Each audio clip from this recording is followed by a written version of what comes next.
Hi everyone, and thanks for joining me for another Sims 3 speed video where I'm back in Sunset Valley renovating the town using my own custom version.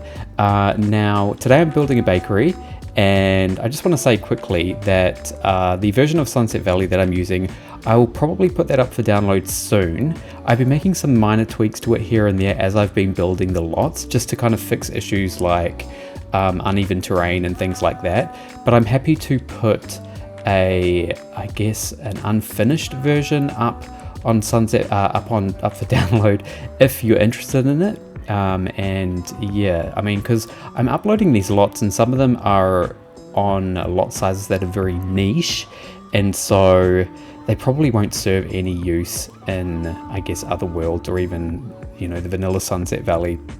So I will look at doing that soon, but yeah, it's just I've been fixing the world as I go, you know, fixing, you know, minor annoyances here and there, so it's still a work in progress, but I think I am at the point now where I could probably put like a draft version of the world up.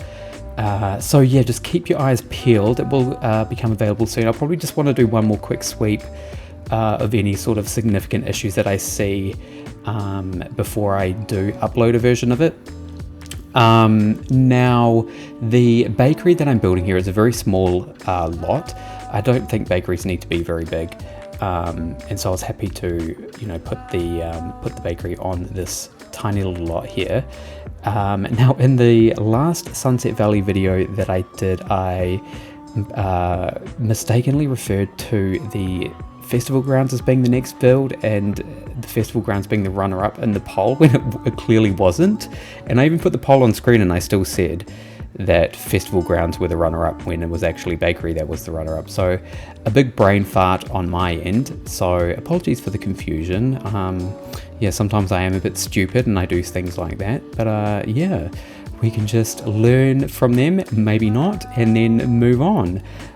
So back with the bakery, I'm just kind of doing the exterior here.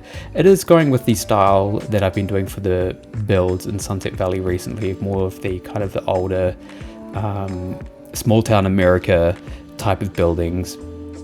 And there's kind of, in doing this build here, I kind of came to a realization of how I want to move forward with the builds themselves. One of the things that I noticed, I think I mentioned in the fire station video, one of the things I've noticed, like that's been kind of becoming apparent to me, is the style of the buildings that I was putting together were kind of a bit all over the place, and they weren't really,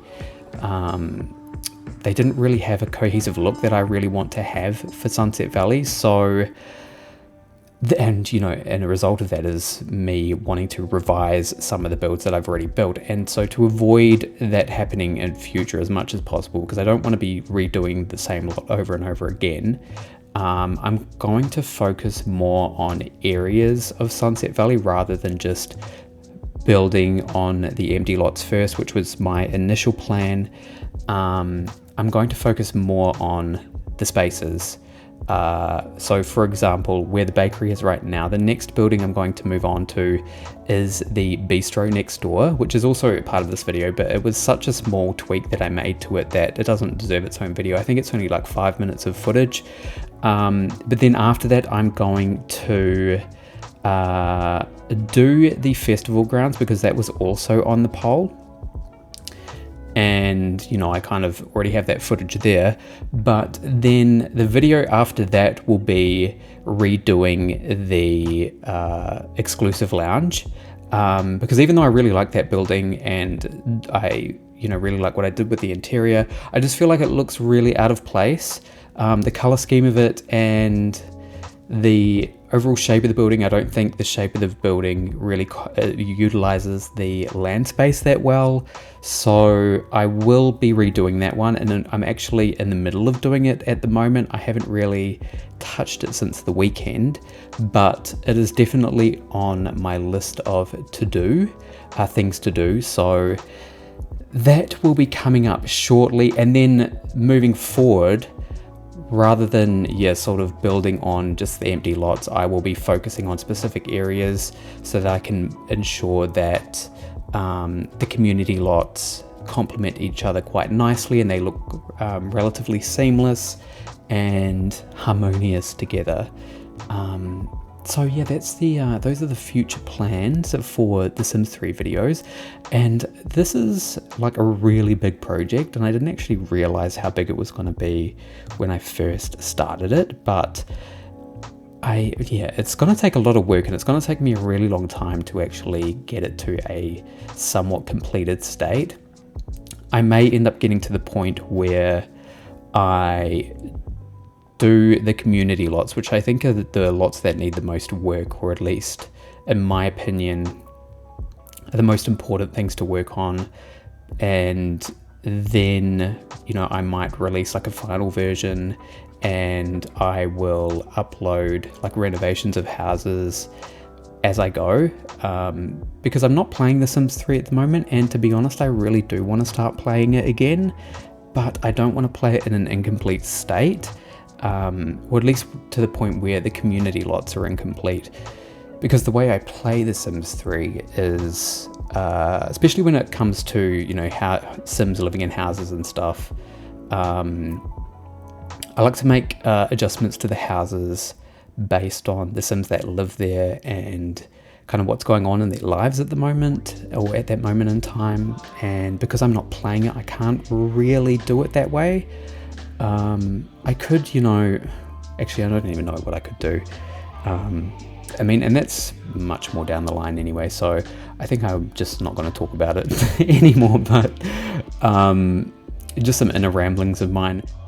But moving to the bakery itself, so the interior here, you can see it's very small. It has a nice petite counter space with a stand there for all the baked goods, and it has a few seating areas inside, or a couple of tables and chairs anyway, that Sims can use to eat whatever they buy from the bakery.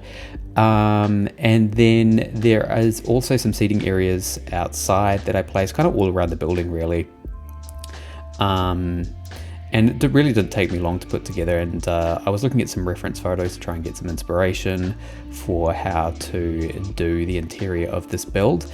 And again, I'm kind of going with this more contemporary classic style, where it's classic furniture mixed in with contemporary kind of color schemes and patterns and things like that. So I really actually like this building. It's one of my favorites that I've done so far, even though there's not much to it. It definitely has a good amount of character.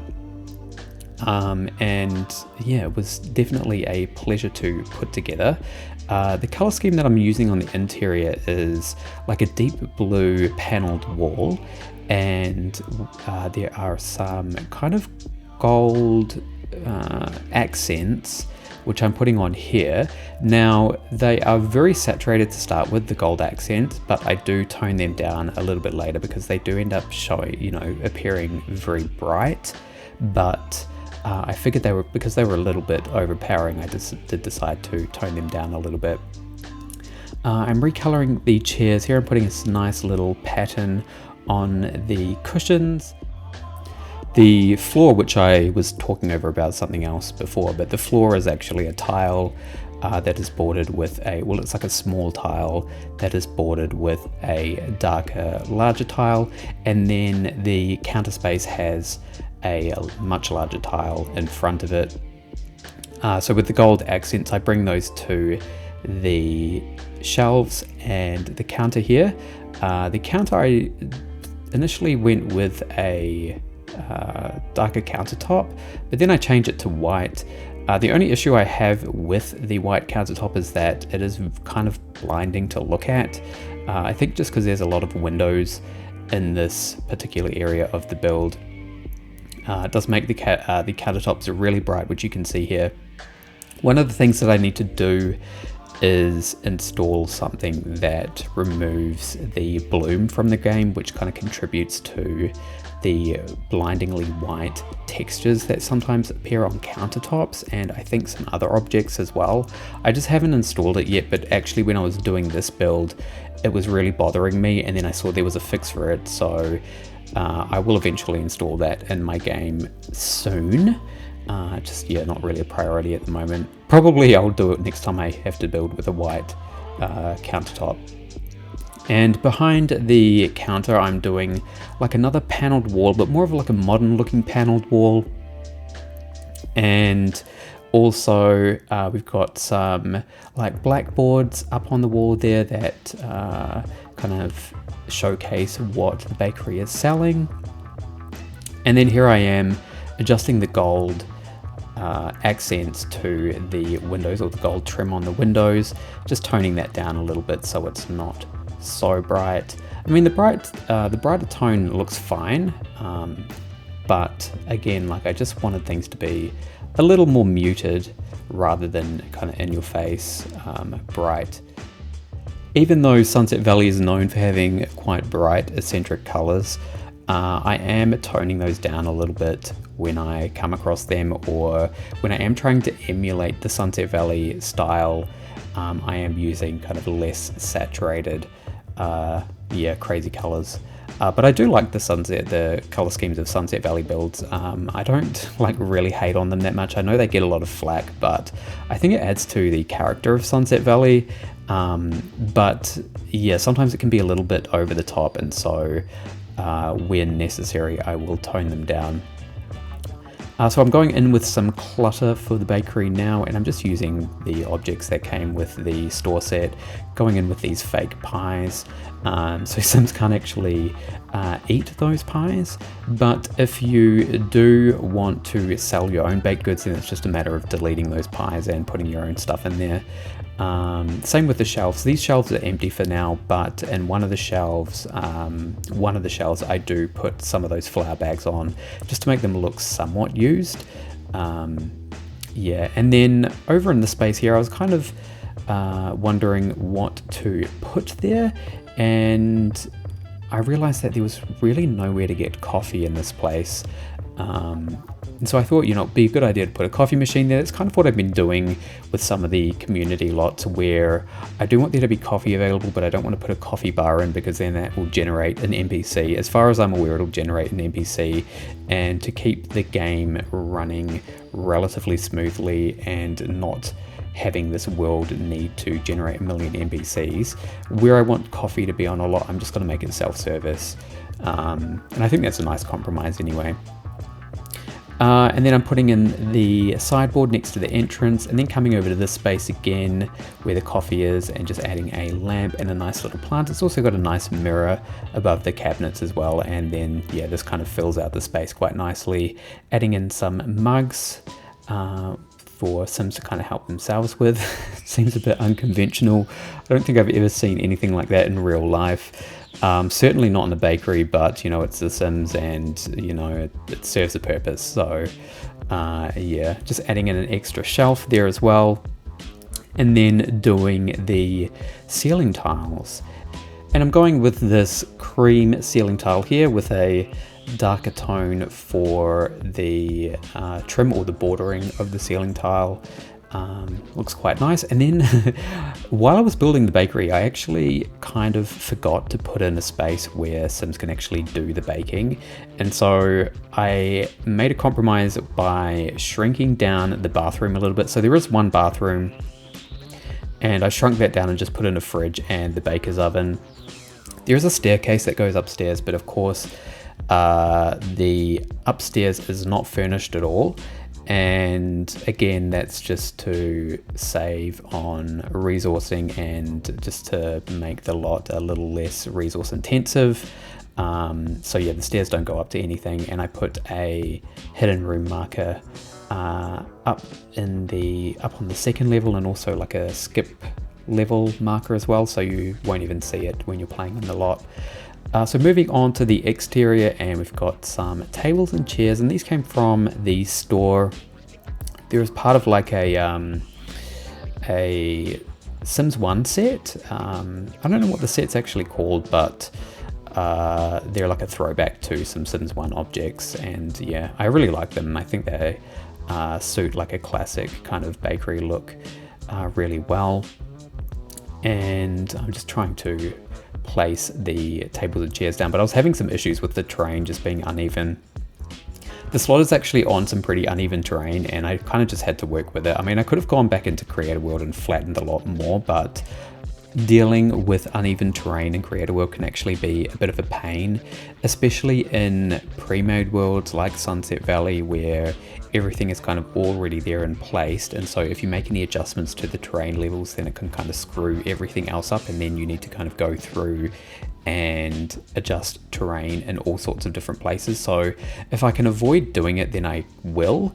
And in this case, you know, with this lot here, it wasn't particularly bothersome. I just, you know, worked with the wonky terrain. And so, yeah, as I said earlier, I placed the tables and chairs all around the building, and there is a back door. So, you know, if anyone buys anything from the bakery, they can always come out the back here and enjoy whatever they've purchased. There is some ivy climbing up the wall there, and that's actually a good way to utilize, I guess, big empty walls. That's some of the one of the problems that I tend to encounter.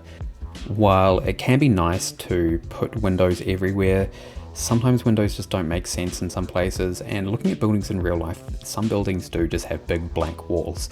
Usually they are hidden to one side of the building or the rear of the building, but because this building is more or less exposed on all sides, sometimes it can be a bit of an issue trying to do something with the big blank wall, and so the ivy really helps that.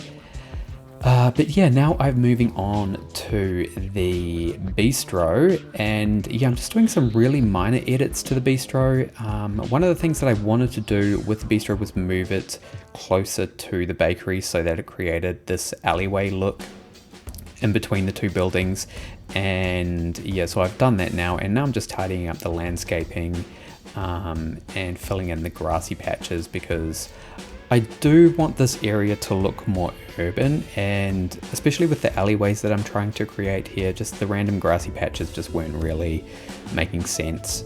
So I've also added a few more benches and just a nice lamp here in front of the bistro itself. And yeah, like I'm really liking the alleyway situation that's going on here. You'll see it more when I move back to the bakery, but yeah, it was kind of when I was doing the bakery and I saw how the bistro was looking, I was like, I really need to move to the bistro, do the exterior of that, and then move back to the bakery so that I actually have a consistent exterior between the two buildings. And it was working on these two buildings when I realized that I needed to have a more consistent approach to my builds. And so doing lots more or less in areas, focusing on specific areas in the town rather than just lot by lot, it makes things much more easier and consistent. So I've done the bistro exterior, and then I'm coming back to the bakery exterior and just making sure that it ties in the exterior landscaping and setup and layout ties in nicely with the bistro.